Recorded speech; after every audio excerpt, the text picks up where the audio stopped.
This is CBC Vancouver News.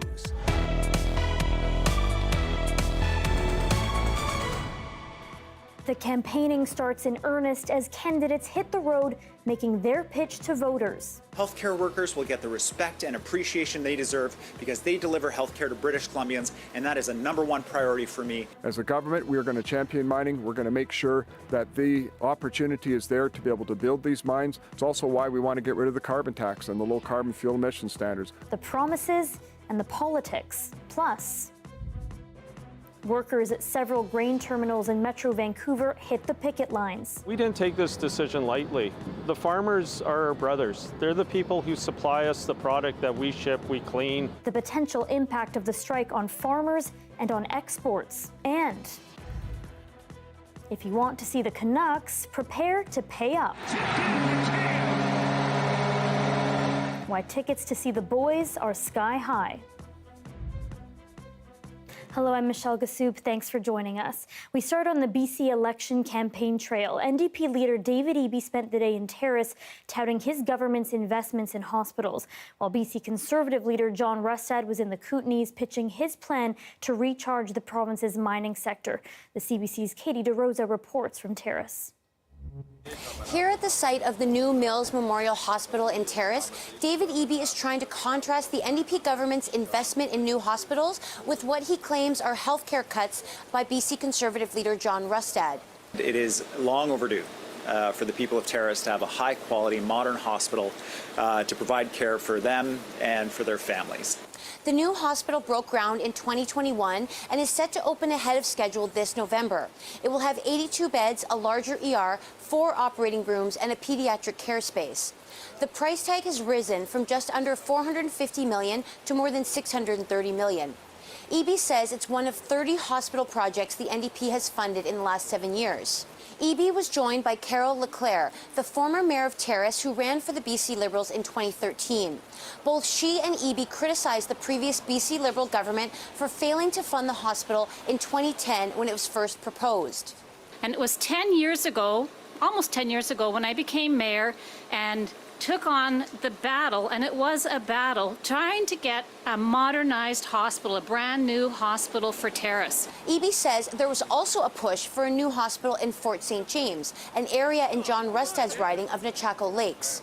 He credits the NDP for investing in the Stewart Lake General Hospital, set to open next month. Terrace Mayor Sean Buyutaz says whoever wins the election should invest more to help with homelessness and mental health resources in rural communities. And there's real concern that these issues are not being addressed, and really they're ripping our towns apart. John Rustad, meanwhile, spent the day in the Kootenays talking about his plan to revitalize the mining sector. There are today currently 16 or 17 mines that are prepared to go ahead. They're either close to be permitted or about to be permitted. Those represent creating between 20 and 30,000 jobs and a $38 billion investment.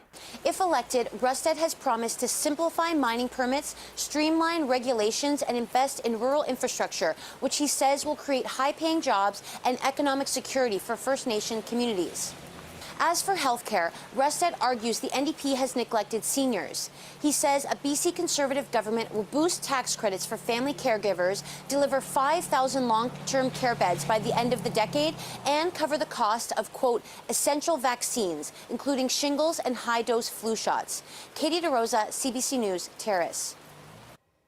BC Conservative leader John Rustad, meanwhile, is maintaining that he regrets getting vaccinated against COVID-19, telling reporters he developed health issues after getting his second shot. About 6 weeks later, I actually had a heart problem.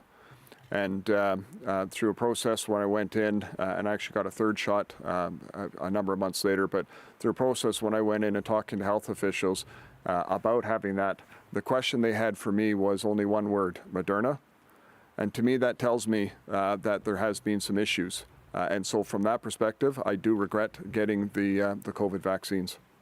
Rustad had previously dodged several questions regarding his stance on COVID-19 vaccinations after video was shared by the BC NDP in which he says BC's vaccine mandates were not about achieving herd immunity or stopping the spread of disease, but, quote, control of the population. The video was an excerpt of a longer conversation with BC Public Service Employees for Freedom. One epidemiologist tells CBC Rustad needs to be careful comparing anecdotes with scientific data.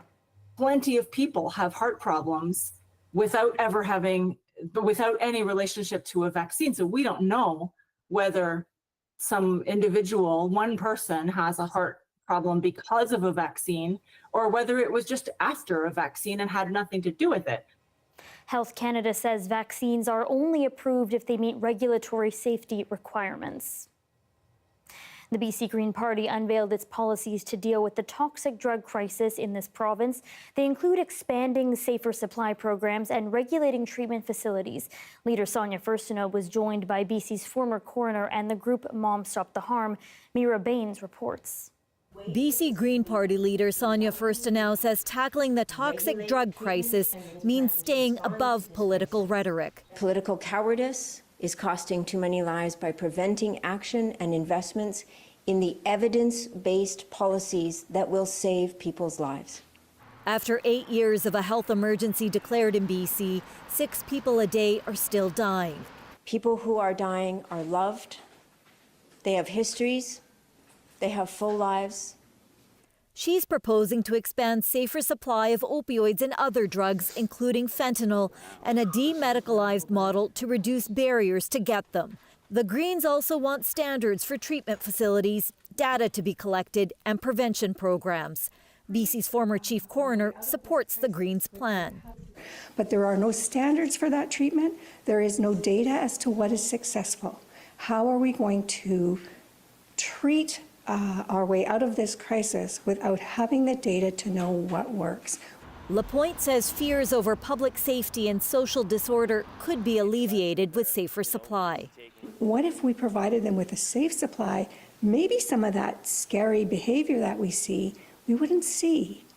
The Greens' policies are in stark contrast to BC Conservatives, who are proposing to shut down supervised consumption sites and drug inhalation sites and to end some harm reduction services. It is time to stop the insanity. It is time to stop this craziness and take control back for our kids and our loved ones.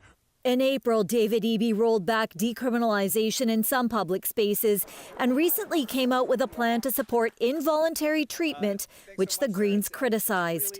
For this particular group, we need to do better for their safety, to make sure they're looked after, and for the safety of communities as a whole.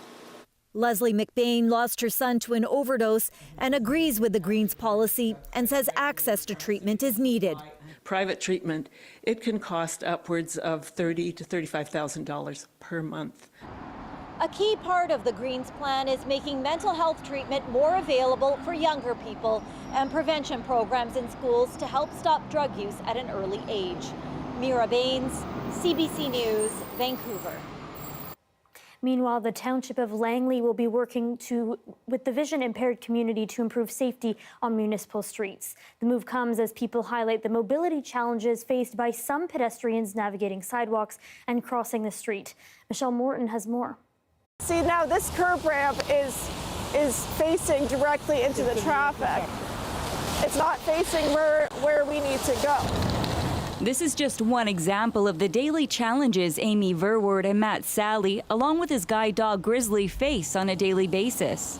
Both say they often don't feel safe when they're walking on sidewalks. Lack of consistency in the crossing signals and difficulty in the sidewalks, in how wide they are. It's so challenging to be able to navigate if there's a stroller or a scooter or a walker coming in the opposite direction. You have to be so careful about where you're at, where the poles are located for the buttons to cross the street.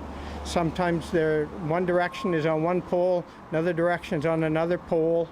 And if you're in a strange area, it really causes a lot of anxiety. Find the pole, find the pole. Pedestrian safety advocates say municipalities should factor these concerns into their infrastructure design. Saying, hey, we're going to take this as a matter of importance. We'll show other municipalities and townships that, hey, we need to change our focus going forward, invest more in our people, invest more in our aging demographic and the disabilities and accessibility needs that go around that. Verwoerd and Sally are part of a group who have been leading Township of Langley councillors on walks to highlight the challenges they face. This week, they presented crosswalk safety recommendations to council, which were supported unanimously. We all sort of had a moment of enlightenment, right? Where it's like, it's simple enough for us to get around, but that's not what's important. What's important is that you're building a community that's safe for everybody. Pratt says a member with the blind community will work with staff as they develop the transportation and mobility strategy, which looks to enhance transportation infrastructure for the township by fall of next year. Michelle Morton, CBC News, Vancouver. A man accused of driving his truck into a march for residential school survivors 2 years ago has been found guilty. The incident happened on the low-heat highway through Mission in June 2022. Richard Manuel, who was 77 at the time of the event, was charged with 1 count of dangerous driving. He was accused of hitting several pedestrians with his truck and leaving the scene without stopping. A sentencing date has not yet been set. A long-standing talk radio station in Kamloops is moving to a music format and cutting back on news gathering. The president of Stingray Radio says the company's Radio NL station is undergoing a format change to include a mix of music, news, and sports and community information. He says some positions in news and programming were impacted. Researchers say losing local media means losing a sense of community. Well, we lose our sense of our identity, our community, ourselves. Been some studies done of communities that have lost their news media, and they find there's a lot more rumor and gossip and word of mouth and a lot of unreliable information. 4 of the 7 journalists at the station have been let go. Workers at the 6 main grain terminals in Vancouver are on strike. The work stoppage couldn't come at a worse time. As Belpuri tells us, the dispute will impact over half of Canada's grain production that goes overseas. Shortly after dawn, movement of grain at 6 main West Coast terminals stopped. But we didn't take this decision lightly. About 600 workers who move grain from trains to ships are on strike at the height of the harvest season. The farmers are our brothers. They're the people who supply us the product that we ship, we clean. So we're very cognizant of how it impacts them. The dispute is expected to have a devastating effect on grain farmers. We can't sell the product. The crop stays in our bins. If we have cash flow needs, well, those aren't really being met. According to an industry group, 100,000 metric tons of grain are exported from Vancouver per day.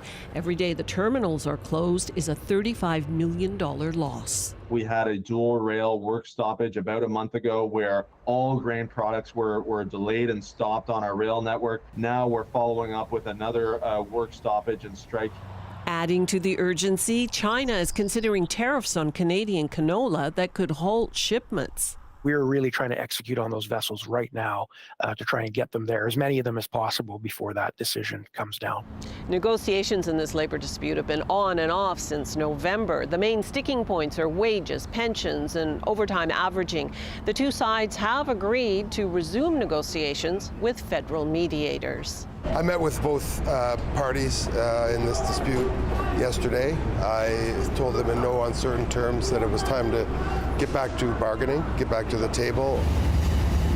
For now, Vancouver's port is working to keep general supply chains moving. Ships heading to Vancouver have been told to slow down and adjust arrival times to prevent congestion. But farmers say a quick settlement can't come soon enough. Belpuri, CBC News, Vancouver. A BC man found a big surprise at his home last week.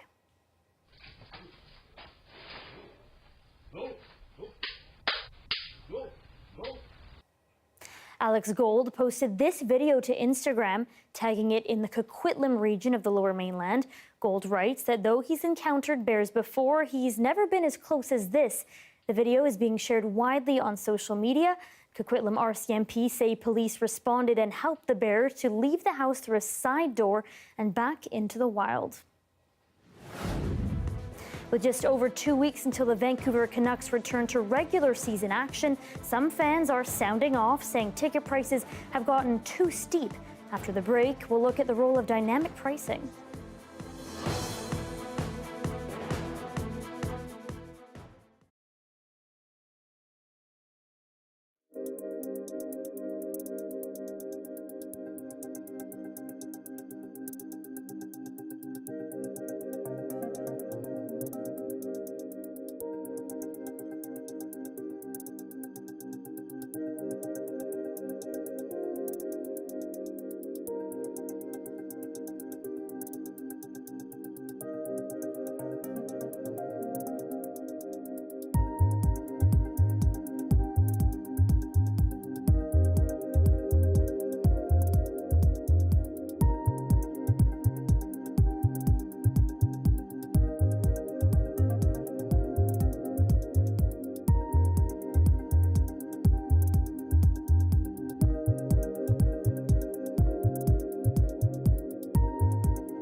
Welcome back.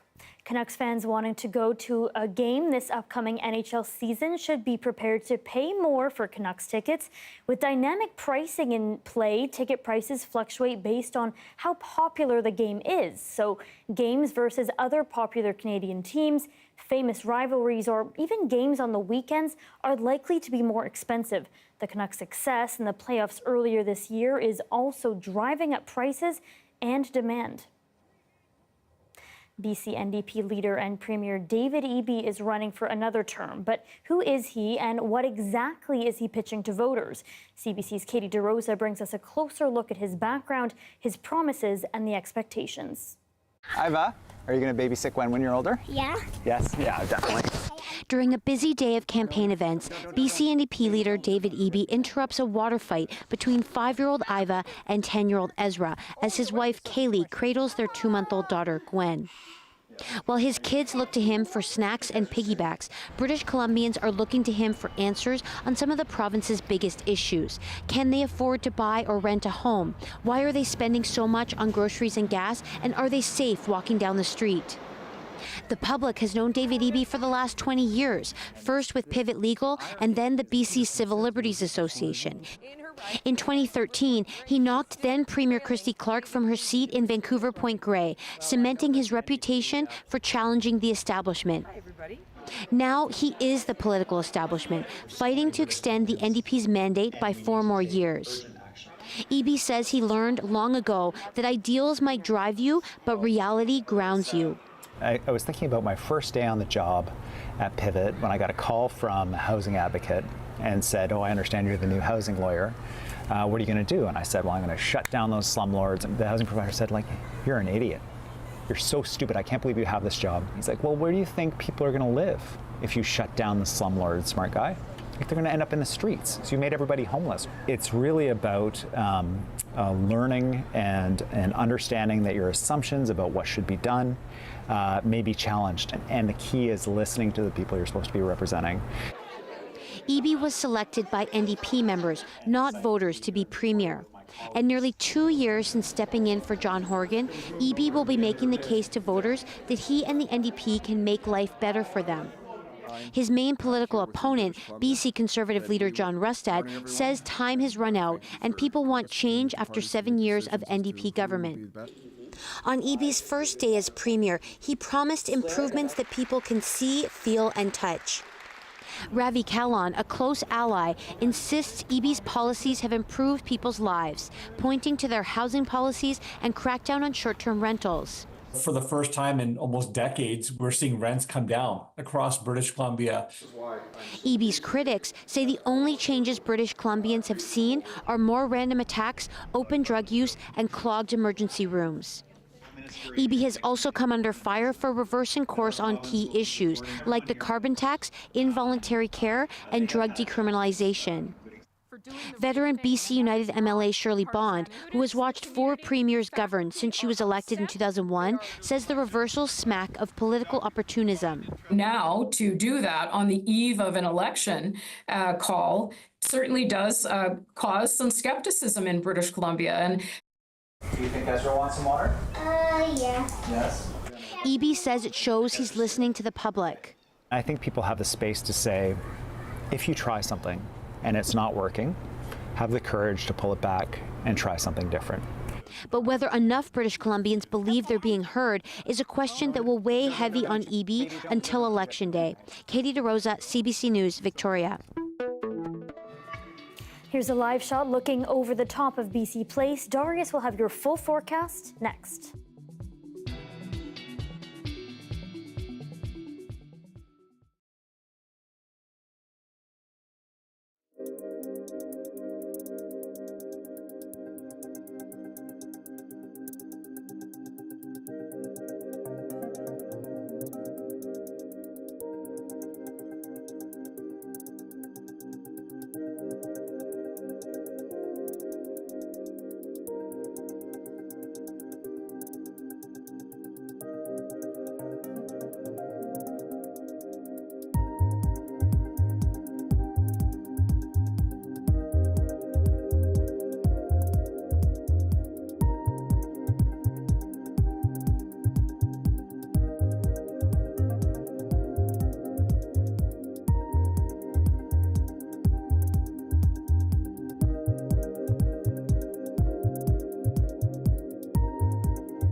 Amy Bell, and this is your CBC Inbox. CBC returns as the exclusive media partner of the 2024 Chutzpah Festival, November 1st to the 10th. The festival showcases international celebrations of dance, music, theater, comedy, and multimedia arts. For tickets, visit chutzpahfestival.com.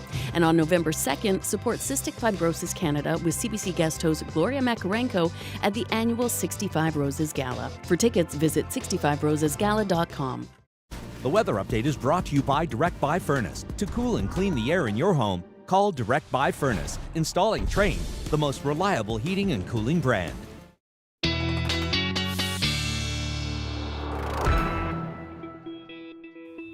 And Darius Maravi joins us now for a look at the forecast. And Darius, there's a lot that you are tracking today. Yes, lots of activity today and more activity tomorrow, but fortunately not in the same places, which is good news because we've had this atmospheric river feeding in. This is the last 24 hours or so, continuing to feed in first to the north coast and then making its way down to the central coast. Still rainfall warnings in place, likely to stay in place until tomorrow sort of midday because we do still have a decent amount of moisture feeding into some of those areas. But the river is going to continue moving down, the atmospheric river, covering parts of the island and then feeding into Vancouver. Fortunately, nothing like what we saw on the central coast where we saw as much as 250 by the end of tomorrow, probably 300 millimeters of rain in some isolated places. Here is probably going to be, in Vancouver at least, somewhere between 10 to 30 millimeters of rain by sort of starting around now, midnight tonight, until sort of the end of the day tomorrow, and then another wave that comes late Thursday, which we'll take a look at here.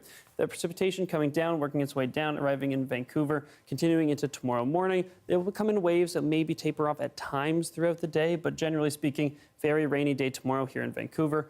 Over on the island, it will taper off at times. I even see some sunlight towards the end of the day, pretty much across the island. Maybe see a little bit of sunshine before the stars come out. But then we are going to continue to see that next wave of precipitation move in late on Thursday. So for the island, probably midday here in Vancouver, even maybe for the North Island in the morning. Here in Vancouver, probably towards the late afternoon and into the evening. This model is one of the earlier ones, calling for it to happen sort of mid-afternoon, but I would say probably later in the day is probably more likely. We'll have a better picture tomorrow. Across the province, though, again, the main story is precipitation. We have that hitting the coast. Then tomorrow, especially as we get into the afternoon, expect to see widespread thunderstorms across the southern half of the province, and then a little bit more calm on Thursday. That wave of precipitation won't make it into the interior quite so much. Temperatures, though, hovering around where they are now, maybe a bit of a drop, especially on Thursday for the interior. And again, lots of lightning activity, lots of precipitation across the province. And here in Vancouver, again, we've got a bit of a very rainy day. We've got a somewhat rainy day, and then a little bit of sunshine in the forecast. Michelle. Okay, some relief in time for the weekend. Oh, yeah. Thanks, Darius. Thank you. And that is your late news for this Tuesday. Thank you so much for watching. For news at any hour, you can always go to our website. That's cbc.ca/BC. Have a great night.